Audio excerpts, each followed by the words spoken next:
the New World Order, and the conspiracy to cover it up. The shadow government's agenda in keeping us asleep. The injustice, catastrophe, and the global chaos are all indications that we are living in a period of time known as the end of days.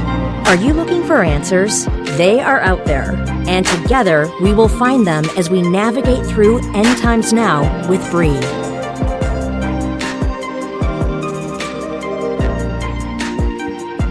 How's it going, guys? Welcome to another episode of End Times Now with Bree. I'm Bree.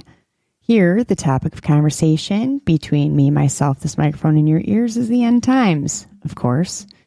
Y'all know the routine, right? I'm in search of some people who have something to say. So if you've got a cool story to tell, I want to hear it. I did have a call with someone scheduled. Scheduled is the key word.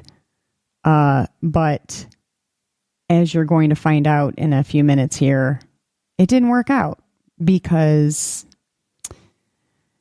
of what you're going to hear in a minute. But anyways, per usual, I'll go ahead and put the links in the description.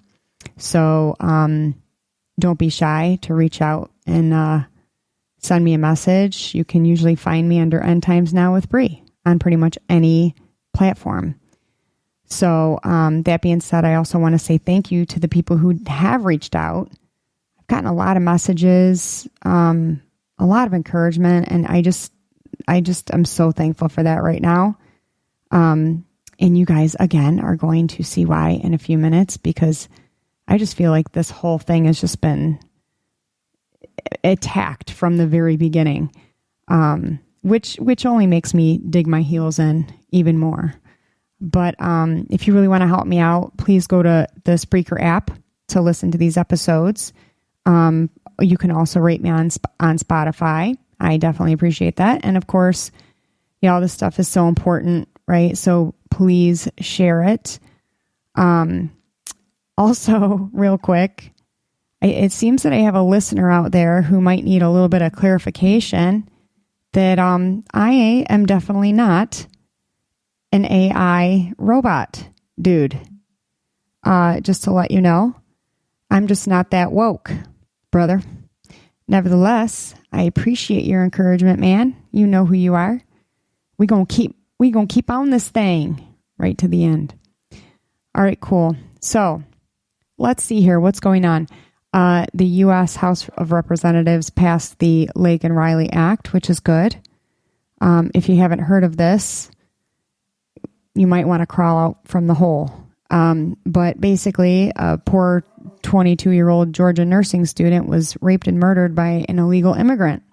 And this bill would require detaining and deporting undocumented immigrants charged with theft, which is a good thing because theft is a bad thing, let alone crossing the border illegally.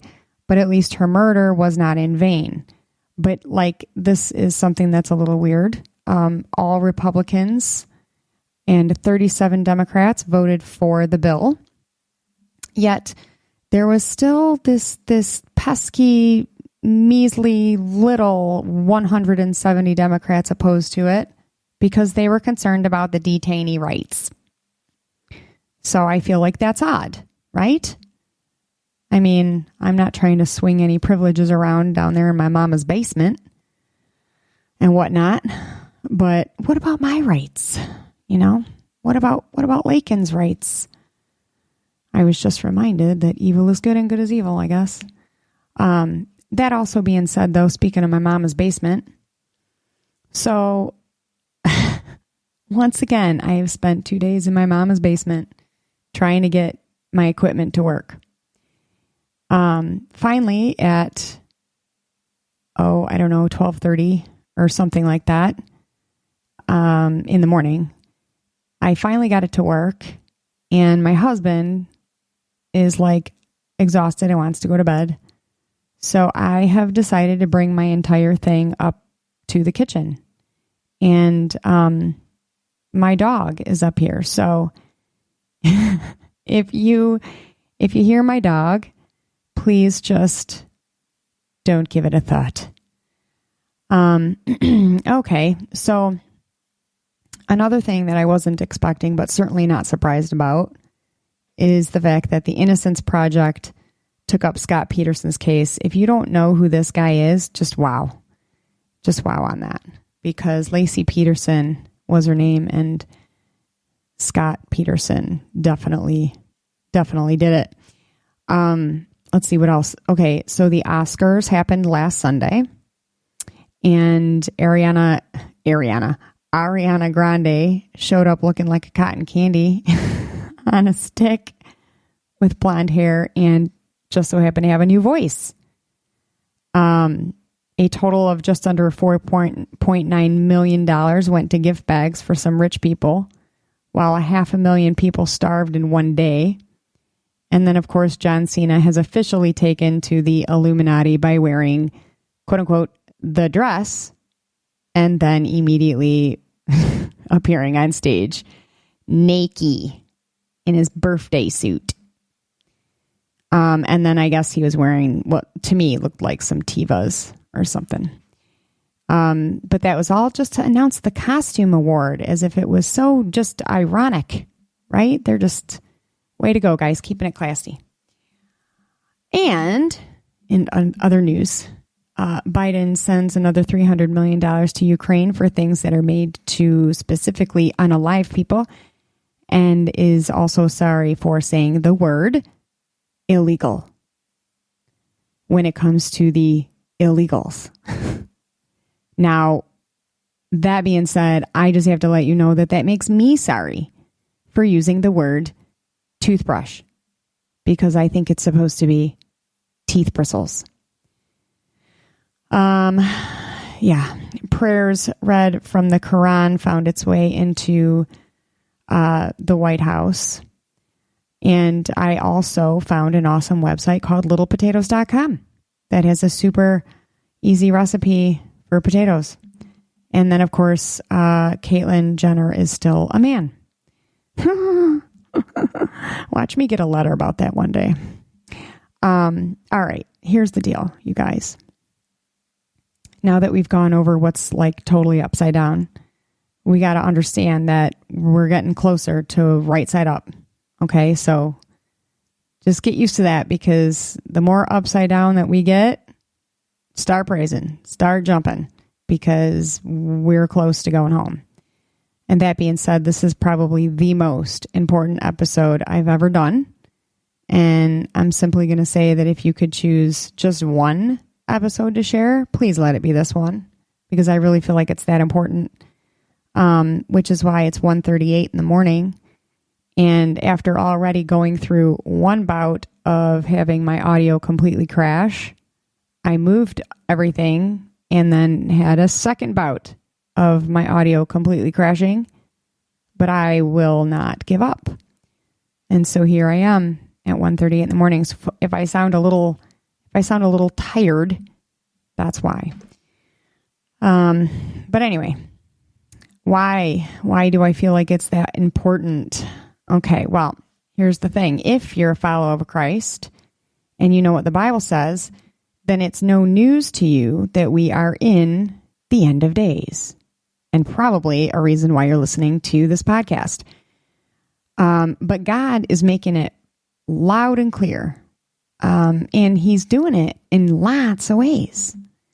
And if you're not a follower of Christ, but you know and understand what the Bible says, you may be in a world of hurt, pun intended, pretty soon. So please feel free to connect with me if you want to chat about that. I totally want to understand you, because we're there, and you don't want to be here if I'm not here. Not because of me, but I can tell you, if everybody else is going, I'm going too. Anyway, so if you all of a sudden find out that I'm gone, and I've left my puppy and other things that are my truck. If my truck and my puppy are here, that's it. I'm out. Rapture happened. So, all right. The question, or better yet, questions for today is, What are the signs that we need to pay attention to? And who are the players? And of course, how much longer are we playing? And those questions have to do with signs in the sky and the Antichrist and then the rapture. So before I get into this, I just want to say this, that, I jump around a lot. You guys know that in what I do. So it's nothing new to me, except this week was quite different. Okay. I had such a hard time focusing and I just couldn't seem to get much done. My time kept being shifted constantly and it just wasn't flowing at all. And there was just so many distractions. I was initially going to do an episode on something else that is also important, but not nearly as important as this is. I'm still going to do it, but this was pressing and I really felt the nudge from the Lord. So I shifted, and then it all became clear that this was what I was supposed to have been working on. This is what I should have been working on. But the funny thing is, and like I always say, hindsight is 2020. I first got this notion to do this episode way back in before Thanksgiving. And I put it off because in my mind, I was like, yeah, we've got plenty of time. Then I was reminded of it during the 10 Kings episodes, but still wasn't like there yet. And then all of a sudden I was like, holy cheesecakes, it's already mid-March. By the way, am I the only one saying that right now? Like, is it just me, or does it seem like time is, for lack of a better word, speeding up? I mean, I think I'm like, oh my gosh, I can't believe it's already mid-March. Okay, so I already told you how things were running a bit rough regarding this episode. I've literally been trying to get it out since Sunday night.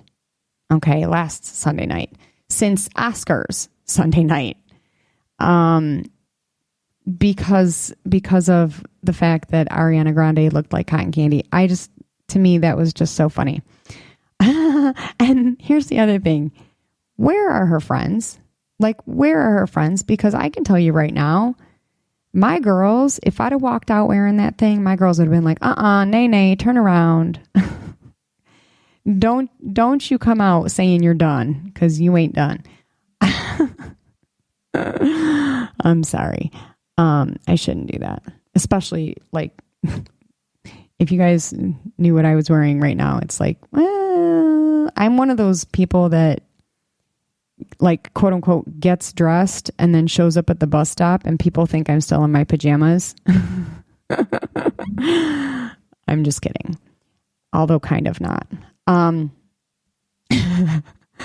Oh boy, I'm tired. All right. Well, here's the thing. I kind of started to get a little anxious because I wasn't done yet with that episode and I was struggling so bad.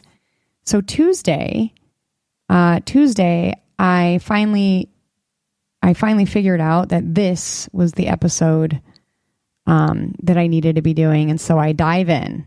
Okay. I had been collecting bits and pieces of information and putting it in my notes and whatnot, but Tuesday was the day. And to my great surprise, the Lord had already been preparing me for it because he is so good. However, I get all set and ready to record, and wouldn't you know it, right? My computer updated and it messed up all my sound equipment for the second time. A million years in a basement on that one. But if you're listening to this, it's obviously fixed. Praise God in heaven. But I kind of feel like at this point too, I'm going to just stop having expectations of myself as far as, yeah, I'm going to do 2 episodes a week or 3 episodes or whatever it is. I'm going to do this and that and the other thing because it's very stressful. Very stressful. When I don't hit my goal. That's one of the things about being ADD is severely as I am, because then I hyperfixate on it. But if I just chillax for a while and just kind of let God do his thing with me, then maybe it'll be better for everybody. Okay. So over the past few weeks, I have been doing this study on Jonah and how he's a type of Christ. So if you've ever heard of that term before, then you know what it means. If you haven't, basically a type, it's typos is what it is, and it's typology, or a type is a character or event that emulates someone or some event, in particular, Christ.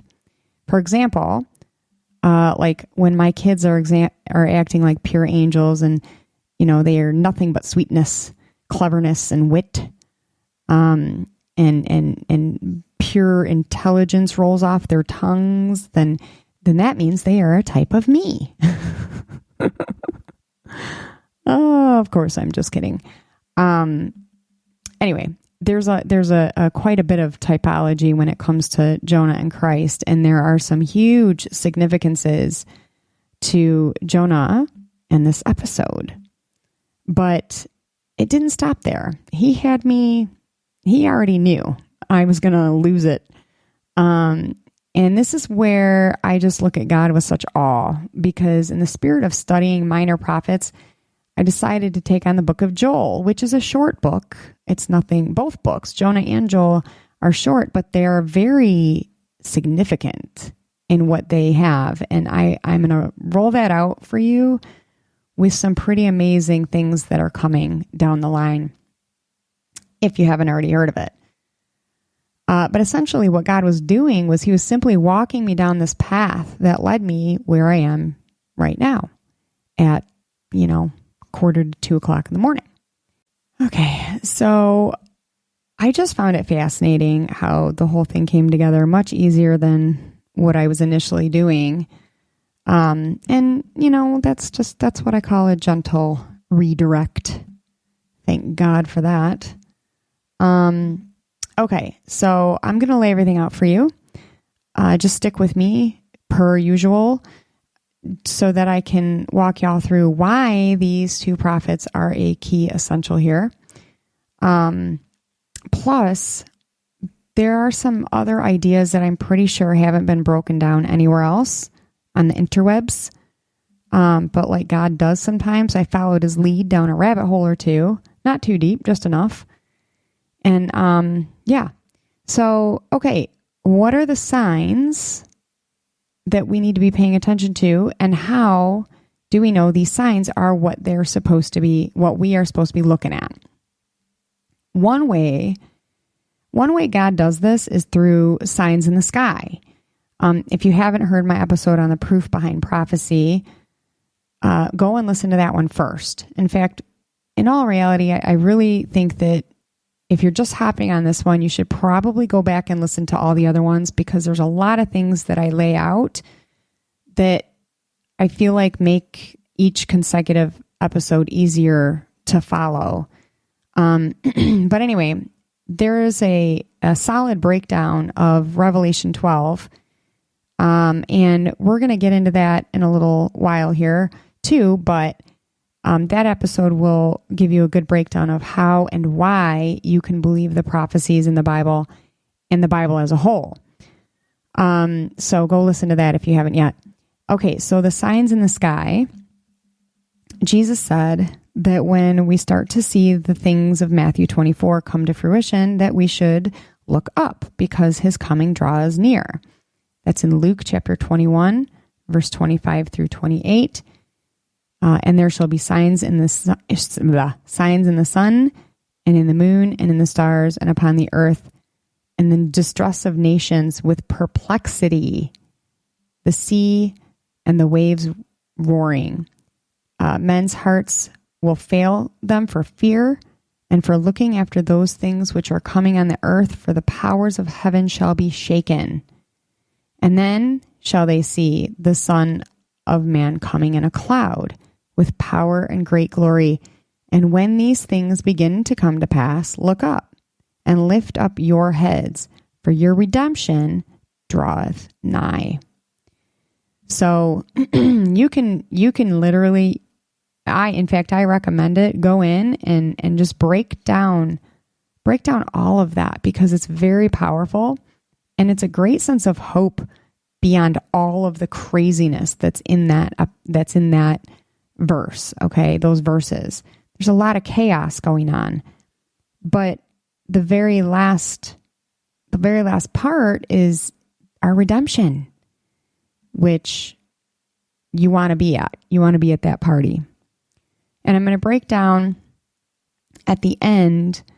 I'm going to break it all down at the end. But when you think about that whole thing right there, it makes perfect sense from a dispensational timeline as well. If you don't know what the word dispensation, or if you don't know what dispensationalism is at all, then I've included a link to a video that breaks it down very well. It makes it easy to understand. This timeline has been broken up into pieces. Some dispensations are different. However, like some have eight parts, some have 3. There's one thing that remains pretty consistent though, and that's that this last age that we are in now is the age of grace, or the church age. It lasts 2,000 years, and we are at the very end, as in it's over in less than a decade. Immediately following this age is the millennial kingdom, the millennium kingdom age, which lasts 1,000 years. And that makes sense because Christ reigns on earth for 1,000 years. So this is important because of the way that it all ties in. Just tuck that away in the back of your mind for now, because you'll bring it back up in a little bit. Okay, now I think the first thing that we need to do is talk about these signs in the sky. Some of you may or may not have heard about the eclipse that's coming on April 8th. It's all over the internet, at least my internet. It won't be a big deal, though, to anyone who doesn't really know any better. Beyond the, wow, that's really cool idea. But if you're a prophecy buff, then this is absolutely a big deal. In fact, all eclipses are a big deal if you're a prophecy buff. But before I get into the stipulations of that eclipse, I need to give you a little background on a place in southern Illinois because it's highly significant here. Southern Illinois is otherwise known as Little Egypt. Most likely the name came from the settlers who traveled from the northern part of the state to the southern part of the state when there came a series of harsh weather conditions, and then as a result they moved south where they could buy the grain. And the interesting thing is that this story mimics that of Joseph and his family. Joseph had the dream that his family would bow to him. And when he told his family, they scoffed and they had their little tantrums. I mean, I don't blame them, okay? But when I read stuff like this, it makes me think, what was Joseph like prior to that announcement? Like, was he arrogant all the time? And like, as a result, his brothers had just had enough and decided that they were going to, unalive him right then and there, just off him. I mean, that's not what happened, of course. He was thrown alive into a well and then sold as a slave. I won't go into that entire story here, but basically after a whole series of events, he ends up being second in command to the Pharaoh. However, he was more powerful, and even the Pharaoh admitted this. After he received revelation from God regarding the things to come, God directed him on these particular matters, and he was able to put Egypt in a really good spot economically, and then as a result, financially as well. It turned out that indeed, when the foretold famine had hit, Egypt had scores of people coming to get food from their stores of grain. The famine was given to Joseph by a dream. It was the cows. It was the fat cows and the lean cows. If you don't know that story, go for it. Go look it up. Because it will make a lot of sense to you. He gets everything he needs out of that one dream. But Joseph's family was amongst these unfortunate people who they indeed ended up bowing down to him because they needed food. And so they, of course, came to Egypt to get it. So that story mirrors what happened in Illinois, which is interesting because they're called Little Egypt. Plus, there are a whole bunch of Egyptian names of cities like Carmi, Cairo, Thebes, Karnak, Goshen, Dongola, other area Egyptian names like Sahara, Lake of Egypt, so on and so forth. There's a Bank of Egypt. There's just a whole bunch of them. And so these people that live there, they really leaned into it when this all came about. The Southeastern Illinois College dons a sphinx on the official seal of the college, and now the logo has a pyramid on it. I'm like, who approves these things? I'm just wondering. Anyway, the teams have their falcon as their mascot, and this is indicative of the falcon-headed sky god, small g, of course, and this ensign belongs to Osiris, Isis, and Horus. Quick side note here. Isis and Horus, they were brother and sister. Osiris is cut into 14 pieces by his brother Set, who is also Isis's brother, and thrown into the river where Isis hunts the pieces down, but only finds 13 because my dude lost his member to a hungry fish. She performs a ritual to bring him back to life, and they go on to have Horus. Horus is Iris's nephew son, and Isis is Horus's mama aunt.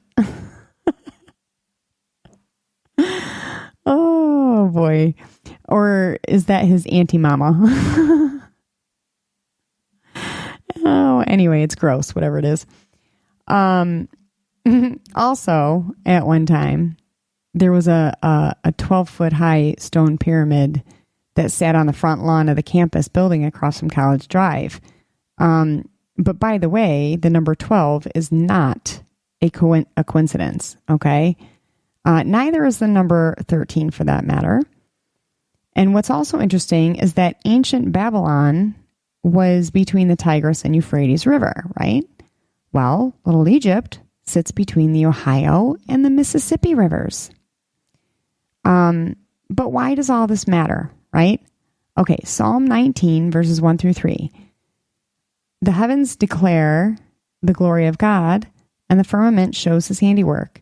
Day unto day uttered speech, and night unto night shows knowledge. There is no speech nor language where their voice is not heard. Okay, now skip over to verse 11. Moreover, by them is thy servant warned, and in keeping of them there's great reward. So, what does that mean exactly? Okay, well, it means that the signs in the sky and the Mazzaroth alone could tell the story of redemption, and that it doesn't matter where in the world a person is or what language they speak. We all have a view of it at some point. The Mazzaroth, by the way, is the ancient Hebrew calendar per se. It's the appointed times, the appointed seasons. It's called the Moyadim. But before it was the zodiac, it was indeed the Mazzaroth. The word Mazzaroth is in the Bible once. But if you ever want to do a cool study on it, go for it, because it's pretty interesting. It literally tells the entire story of redemption. Okay, so Next, Acts 2, verses 19 through 21. And I will show wonders in heaven above and signs in the earth beneath, blood and fire and vapor of smoke. The sun shall be turned into darkness and the moon into blood before that great and notable day of the Lord come. Before, okay? Before that notable day. And it shall, this is verse 21, and it shall come to pass that whosoever shall call on the name of the Lord shall be saved. There's an eclipse. There's an eclipse coming. It's April 8th of this year. And you may have heard of it, maybe not, but there's more than just this eclipse, and every bit of it matters. I personally have only heard one person talking about this, not the eclipse. There are a lot of people who are talking about the eclipse, but some of the things that I'm going to talk about here, I've only heard one other person talking about it. I'm not saying they're not talking about it. I'm just saying I haven't heard it.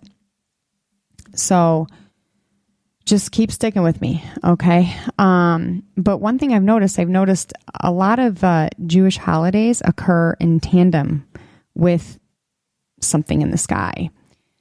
And so I'll break it down for you. Let's see. All right. Now, one of the things I wanted to go over was the Jewish feasts. I really think that it's important that we understand how the Jewish feasts work, because Jesus was a Jew, right? He was a Jew. He celebrated this stuff with his family, you know?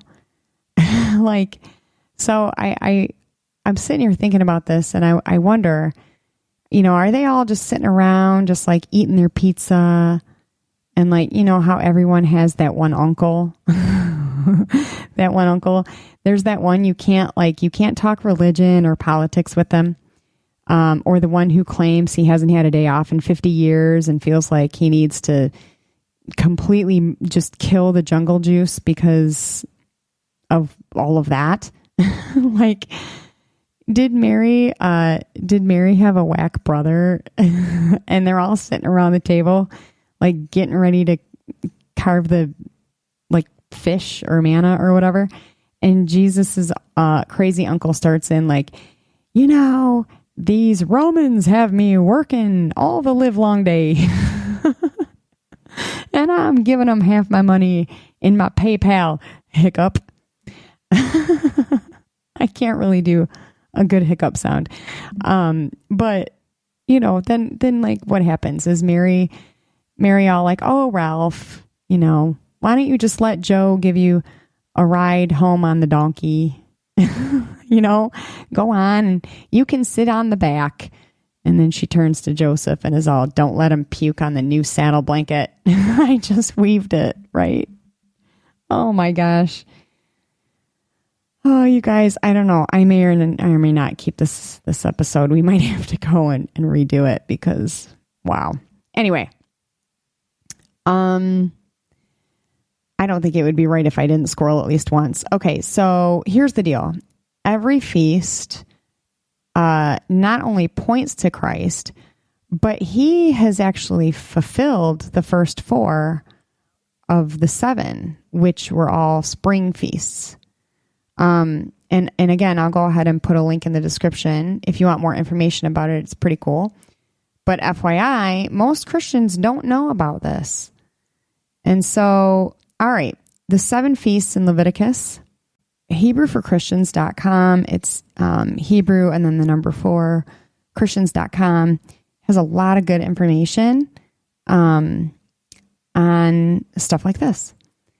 So you have Passover, we have unleavened bread, first fruits, Pentecost, trumpets, atonement, the Day of Atonement, and then the Feast of Tabernacles. So God's calendar is based on the phases of the moon. And each month of the calendar begins with a new moon. That's how they were able to keep the time and the seasons, the appointed times. And it was important for them to do that because if they if they screwed it up and they went on a different day that they weren't supposed to, they would die. So like they were supposed to go into the temple, for instance, on the Day of Atonement, which is Tishri 10 every year. They would, and it wasn't technically on Tishri 10, they would die. So by the year 70 AD, which was when the temple was sacked anyway by the Romans, that's when everything stopped. But here's the deal. Okay, we have the spring feasts, so Passover, Pesach. I think I'm pronouncing it right. It specifies that the festival year begins with Passover on the 14th day of the first month. Passover is the feast of salvation. In both testaments, the blood of the lamb delivers from slavery, the Jew from Egypt, the Christian from sin. Think about the 10th plague in Exodus, chapter 12, verse 5, when Egypt's firstborn sons had died because the angel of death had passed over the Jewish homes with the blood of the lamb on the doorposts, which, by the way, made the symbol of a cross. But in this case, Jesus serves as the sacrificial lamb. And so personally, I find it no coincidence whatsoever that Jesus himself was sacrificed on Passover.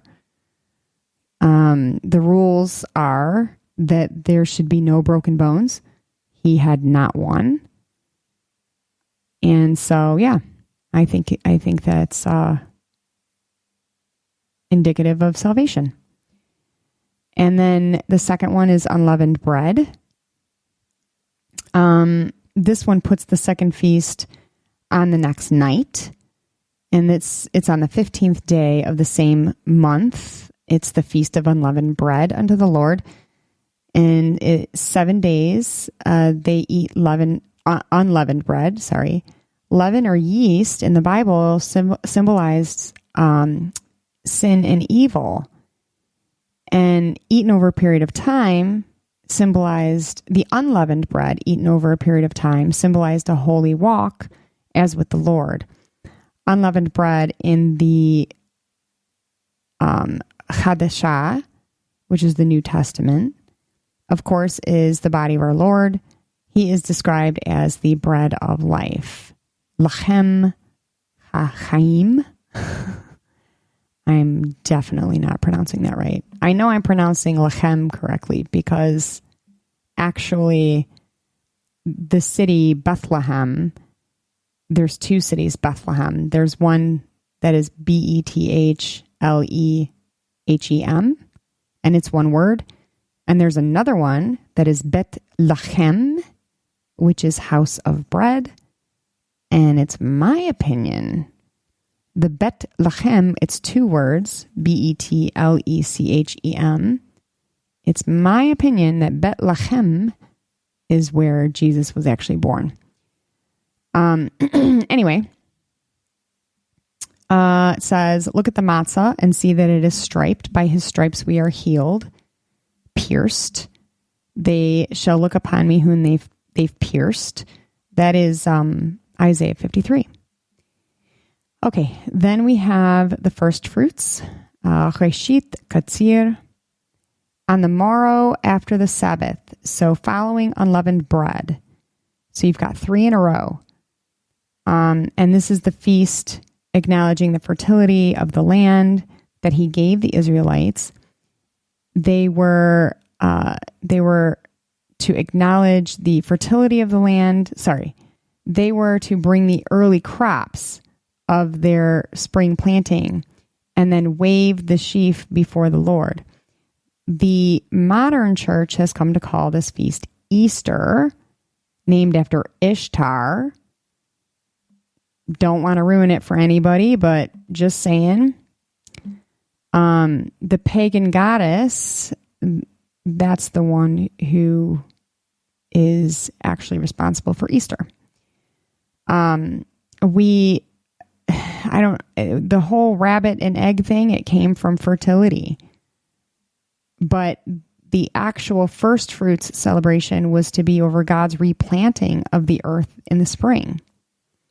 And so today, this feast celebrates the resurrection of the Lord on first fruits, which indeed occurred. All right, the fourth one is Pentecost, Shavuot. And it says, even unto the morrow after the seventh Sabbath shall ye number 50 days, and ye shall offer a new meat offering unto the Lord. In late May or early June, Pentecost marked the summer harvest. It requires an offering of 2 loaves of bread baked with leaven. These loaves symbolize the church being comprised of both Jews and Gentiles. That's pretty cool. And so to summarize that aspect of it, the spring feasts reveal that Jesus was crucified on Passover, buried on the Feast of Unleavened Bread, raised on first fruits, and then sent the Holy Spirit, the Ruach HaKodesh, on Pentecost. But we have not seen the fulfillment of the trumpets. We haven't seen that yet. And we haven't seen well, give me 1 second. I'm going to get into that in a minute. So the Feast of Trumpets, ever since Isaac was spared by the virtue of the ram being caught in the thicket by its horns, God seems to have enjoyed the trumpet. He used it when Joshua conquered Jericho. He specified its use in having trumpets proclaim liberty throughout all the land unto the inhabitants thereof. And let's see, the 7th month, in the first day of the month, shall ye have a Sabbath, a memorial of blowing of trumpets. The Feast of Trumpets occurs in September. This jump in time from the Feast of Pentecost in May or June seems to represent the church age in God's planning. Since the trumpet unquestionably represents the rapture of the church, the trumpet was the signal for the field workers to come into the temple. The high priest actually blew the trumpet so that the faithful would stop harvesting and then come to worship. And then when the trumpet sounds in accordance with 1 Corinthians chapter 15, living believers will cease their harvest and then rise from the earth. The church will be taken out of this world in a rapture, otherwise known as the Great Harpazo. The word rapture is not in the Bible, neither is Bible in the Bible, but that doesn't mean it's not there in different words. The word is harpazo, and it means to be caught up or seized or snatched.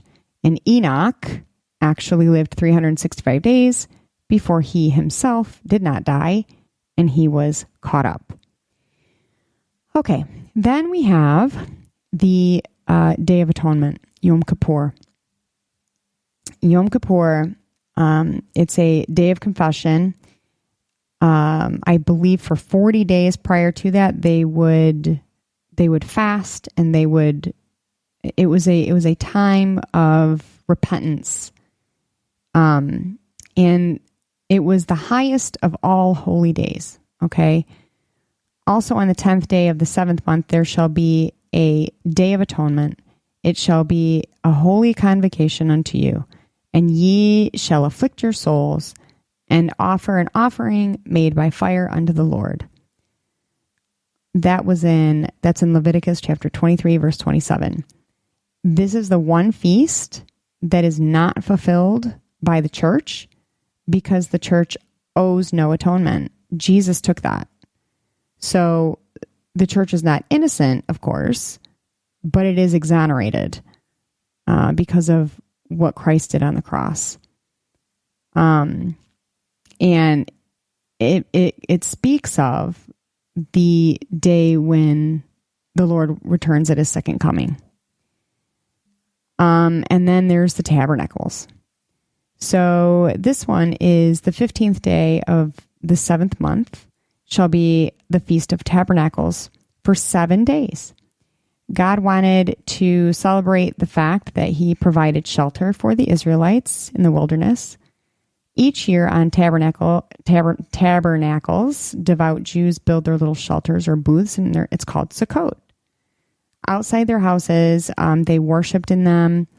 They ate in them. Tabernacles represents the Lord's shelter in the world to come. His great tabernacle to exist in Jerusalem during the kingdom age will definitely be a thing. And the Lord will establish his tabernacle in Jerusalem per Ezekiel chapter 37, verse 26. And the world will come every year before the king and worship him. So with all of those being broken down, you now understand how these feasts are important, and they point to Christ. And there's a reason for that, because there are signs that will follow. Okay, so hopefully you understand that, because here's what's coming. Whenever there's a solar eclipse, it concerns the nations. And when it's a lunar eclipse, it concerns the covenant people. If you're on Team Jesus, then you're in this category. That's for you. And then when it's other things like stars or constellations, such as what we saw in Revelation 12, twice at that, once in September, it was September 21st of 2017, and the other one was this past year again in September 23rd of 2023, and that one was fulfilled in a really mind-blowing manner, if you ask me. But when it's something like that, this is for the inheritance of the children. And so we then watch Israel. So I looked at both the solar and the lunar eclipses until 2040. And then I looked at whether or not they corresponded with Jewish holidays. I was very curious about that. And this is what I found. And you might want to just pause this for a minute, maybe grab a pencil or something to write on. But we obviously have a solar eclipse coming April 8th, but it does not fall on a Jewish holiday. However, there are some really significant signs here that obviously cannot be ignored. But just for fun, I wanted to go ahead and give a rundown of eclipses that are linked to a Jewish holiday. And so that's not saying that eclipses that don't fall on the holidays aren't important, as you'll see. But these were this was kind of fun. So for good measure, just note that there are no solar eclipses that fall on Jewish holidays from now through the year 2040. And on another side note, out of the 45 lunar eclipses in which each eclipse had several geographical locations on the planet that where it could be seen from, only 2 events from now until then only had one geographical location listed. These 2 eclipses, one falling on March 25th of this month in 2024, and the other one falls on October 30th of 2031. Only March 25th is connected to a holiday, and it only touches America, which is weird. And you'll understand why in a bit here. Okay, so we have a lunar eclipse coming on the 15th of Adar, or on the Gregorian calendar that we're on. That would be March 25th. But it's also a holiday called Purim. So real quick, a word about Purim. It's called a minor holiday, But in all reality, and for this particular case, I don't think that that really matters. And I'll get into that in a few minutes. But it comes in two stages, this holiday. And it's all about how Esther, who was the queen of Persia, and her cousin Mordecai, they ended up foiling a plot that Haman had in order to murder Mordecai and the Jews. It's a great story. It's a really great story. And there's a whole bunch of types in there as well.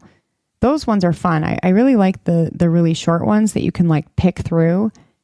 And I gotta be like, anytime I pick through it, I think, okay, I picked it to the bone. There's only 4 chapters. Like for instance, in Ruth, there's only 4 chapters. I picked it to the bone. How much more can there be? It's like peeling an onion. You never stop. There's so many things that just pop out. Anyway, so I highly recommend it. But here's the thing. For most of the world, Purim occurs on the 14th of Adar, or March 24th. However, if you happen to reside in Jerusalem or the city of Shushan, where the story of Purim took place, or any walled city for that matter, it's representative at that point. Purim then is on the 15th of Adar. So therefore, the observance then is called Shushan Purim. So you see, there are 2 different celebrations for the very same thing. And that is really important to hold on to. So hang on to that word, Shushan. Okay, so quick recap. Lunar eclipse, March 25th, specifically corresponds to Shushan, Purim, and exactly 14 days later, we have a solar eclipse with some extremely prophetic meaning that, once you know it, in my opinion, mathematically impossible to argue against it. Okay, so in 2025, we've got another lunar eclipse on March 14th. So 1 year from now, but this one turns out to be, again, Purim, except this time it's for those that are not celebrating Shushan. And then in 2026, we have another lunar eclipse on March 3rd, and it's a total eclipse. And then once again, it falls on Purim. Okay. But then nothing happens until 2033. There are only 2 lunar eclipses that year, and both are on Jewish feasts, and both are total eclipses. April 14th of 2033, that is when we see the next eclipse. Interestingly, though, exactly 2 weeks prior to this lunar eclipse, on Passover of 2033, there is a total solar eclipse. And it'll be seen by North America, but only as a partial, while East Russia will be within the totality, which is interesting. So, okay, so back to this Passover eclipse. It's a total eclipse on Passover on April 14th of 2033. And if you believe that Jesus was crucified on Passover, like the Bible says, in the year 33 AD, well, that indicates that 2,000 years would have passed and placed us exactly to the anniversary of Christ's crucifixion 2,000 years later. Passover. And I'm just going to say this. It's a Thursday. And to top it off, the position is coming out of none other than Virgo, which is the same gig as Revelation 12. And then the next one is October 8th of 2033. And it is on Sukkot, the Feast of Tabernacles in the fall. This is the feast that represents Christ's rule in the millennial kingdom. And then there's a kicker. There's a kicker here. They're blood moons. And they're not just any blood moons, guys. They're tetrad lunar eclipses. That means that there are 4 in a row. With the other 2 happening April 25th and 26th of 2032, and October 18th and 19th of 2032. But to make it a little more clear as to how rare this is, from the year 2001 to 2100, there would have only been 8 of these tetrads, and half of those 8 will have already taken place from the years 2003 to 2033. 30 years. In 30 years, half of them. So going into 2034, we've got one September 28th with Sukkot again.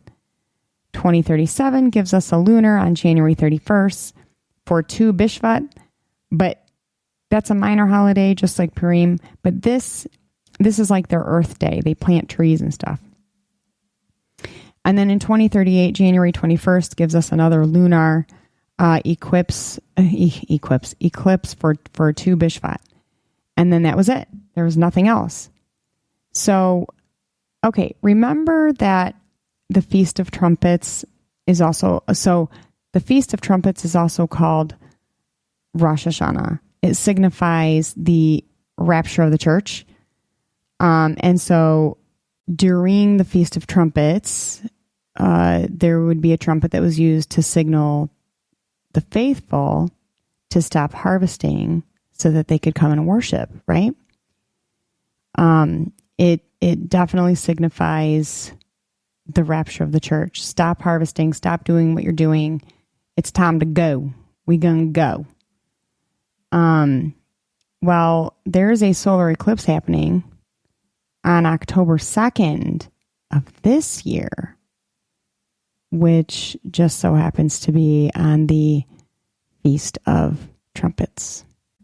On March 25th of 2024, so a minute from now, the penumbral lunar eclipse will begin at 12:53 in North America, and it happens to fall on Purim, and is followed 2 weeks later by a total solar eclipse on April 8th. And I found this pretty interesting. First, we have a partial lunar eclipse, March 25th.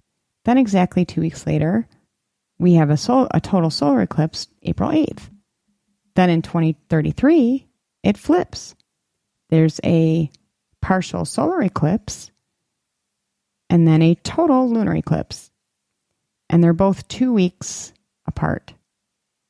Exactly. Okay, guys, I'm going to take a break. It's going on 3 o'clock in the morning. So I'm going to come back with part 2 in the morning. I'm going to go ahead and release this one right now so that whoever's going to work, y'all have it. And then hopefully by the time you get off of work, part 2. And I've got some really good stuff. And so I want to be on my game. I want to have my coffee and I want to be on my game. So I'm going to go ahead and stop here. And then I'll go ahead and upload part 2 in the morning. So with that being said, guys, I know dinner's over, but maybe breakfast, maybe if you're hungry, grab some breakfast. Jesus likes eggs. I'm pretty sure. I bet he even knows how to cook them right. Man, there's nothing that irks me more than someone that gives me raw eggs. Oh boy, that's how you know I'm tired. Anyway, you guys need to go open up that door because he's knocking, and I'm telling you, he's coming. So, that being said, guys, until next time, this is Brianna signing off, saying God bless.